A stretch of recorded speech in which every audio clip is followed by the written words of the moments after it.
Shri Gurubhyo Namaha children, I am happy to welcome you all for our online teaching academy Ekalaiva. Class 12, subject Biozoology, chapter 3, reproductive health.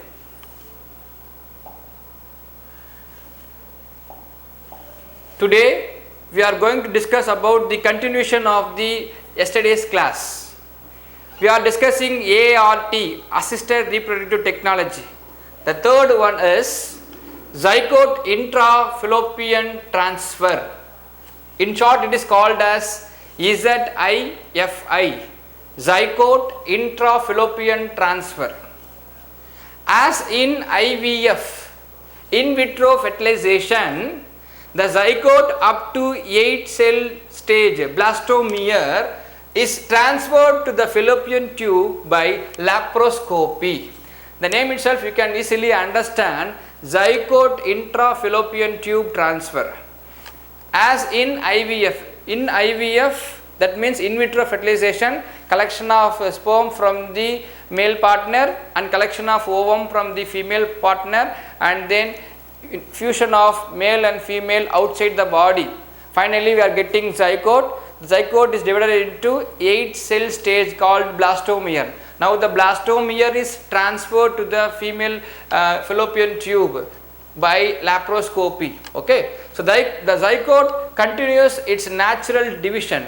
Once the zygote enters into the fallopian tube, it divides into blastomere, then morula, then blastocyst, and slowly migrated on towards the uterine wall, and it is implanted on the uterine wall. Normal pregnancy takes place. Okay, so in the zygote continues its natural division and migrate towards the uterus where it gets implanted.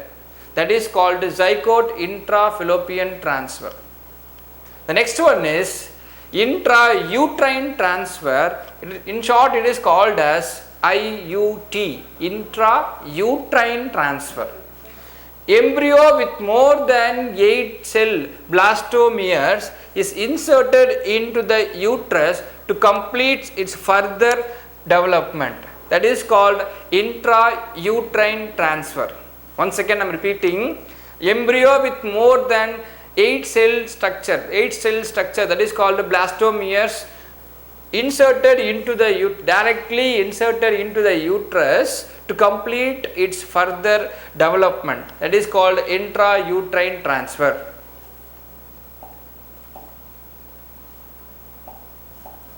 The next one is gamete intrafallopian transfer.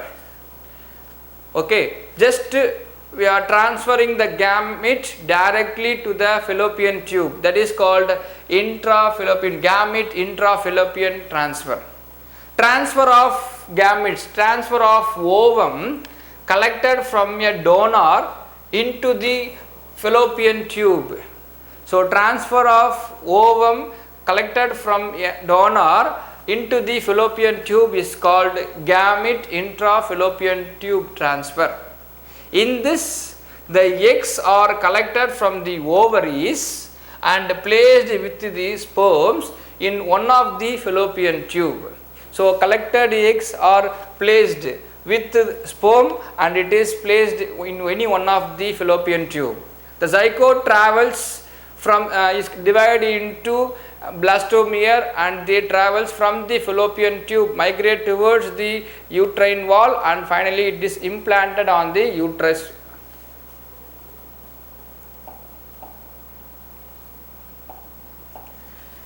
The next one is intracytoplasmic sperm injection. In short, it is called as ICSI, intracytoplasmic sperm injection. In this method, only one sperm is injected into the focal point of the egg to fertilize. Very, very important. Only one sperm is injected. Okay. The sperm is carefully injected into the cytoplasm of the egg. Why?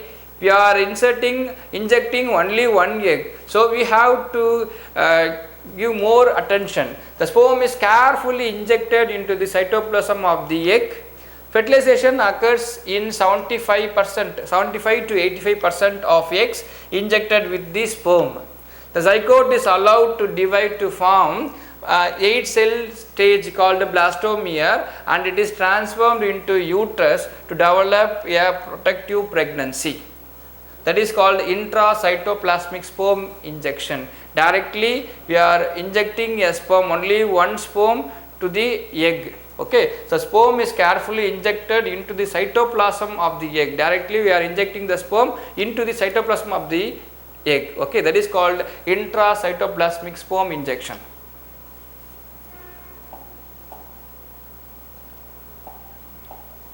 The next one is surrogacy. Surrogacy means it is a method of assisted reproduction or agreement. If a woman cannot give birth to child, means we go for surrogacy. Okay, so whereby a woman agreed to carry a pregnancy for another person who will become the newborn child's parent after birth. Through in vitro fertilization, through IVF, the embryos are created in the lab and it is transferred into the surrogate mother uterus. So, in surrogacy, through IVF method, in vitro fertilization method, the embryos are produced or developed, and this embryos is injected or transferred into the surrogate mother for normal pregnancy. Male infertility prevention. Azoospermia, see here, azoospermia is defined as the, very important, absence of spermatozoa, absence of sperm in the ejaculated semen. So, men ejaculate semen, in that semen there is no sperm at all, that is called azoospermia. Azoospermia is nothing but absence of sperm in the ejaculated semen on at least 2 occasions. It is observed approximately 1% of the population. It is very rare condition. Okay.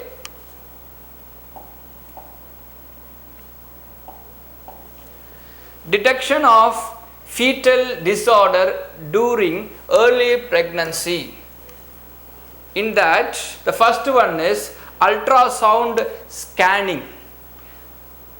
In every 3 months, the trimester, we undergo for ultrasound scanning to detect the development of the fetus. Okay, so ultrasound scanning is one of the main source to detect any complications of the fetus. So ultrasound has no known risk rather than mild discomfort due to pressure from the transducer. No radiation is used during this procedure. Ultrasonography is usually performed in the first trimester for dating as well as determination of the number of fetus and for assessment of early pregnancy complications. So, first one, ultrasonography is very important. Ultrasound is usually performed in the first trimester, that is in the 3rd month, to detect the sex of the fetus as well as the number of fetus and also any complications about the fetus. So, it takes place in the early pregnancy, that is in the 3rd month.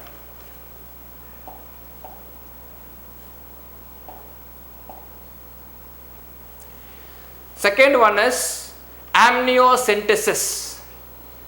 See here, the picture shows that this is the female body, mother's womb. The baby, the fetus is inside the mother's womb, fetus in the uterus. This is called placenta, this is called fetus, and this is called uterus. And inside the uterus, amniotic fluid is present. Okay, we can take this amniotic fluid and we detect any complications about the child or fetus. See, amniocentesis involves taking a small sample of amniotic fluid. Amniotic fluid is present inside the uterus. It is surrounds the fetus. So, we can take a small sample of amniotic fluid that surrounds the fetus to diagnose for chromosomal abnormalities. Chromosomal abnormality is nothing but a gene sequence. Okay.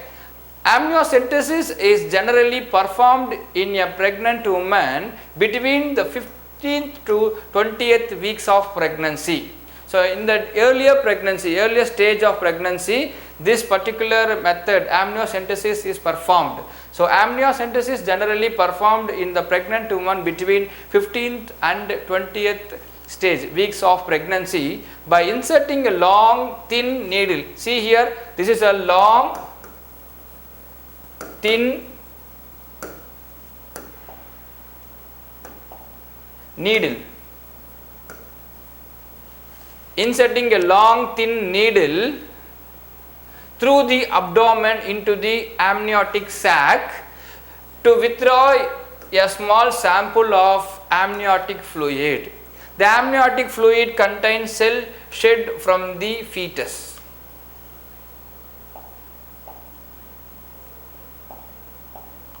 The next one is chorionic villus sampling. In short, it is called as CVS. CVS is a prenatal test. Prenatal means before delivery, during the pregnancy time. Prenatal test that involves taking a sample of the placenta to test for chromosomal abnormalities. Before we saw about the amniocentesis, taking of small sample of amniotic fluid to detect the chromosomal abnormalities. Here, taking of small placental tissue to detect the chromosomal abnormalities. Placenta is a temporary endocrine gland. Okay, so CVS is nothing but is a prenatal test that involves taking a small portion, small placental tissue to detect the chromosomal abnormalities. And then fetoscope.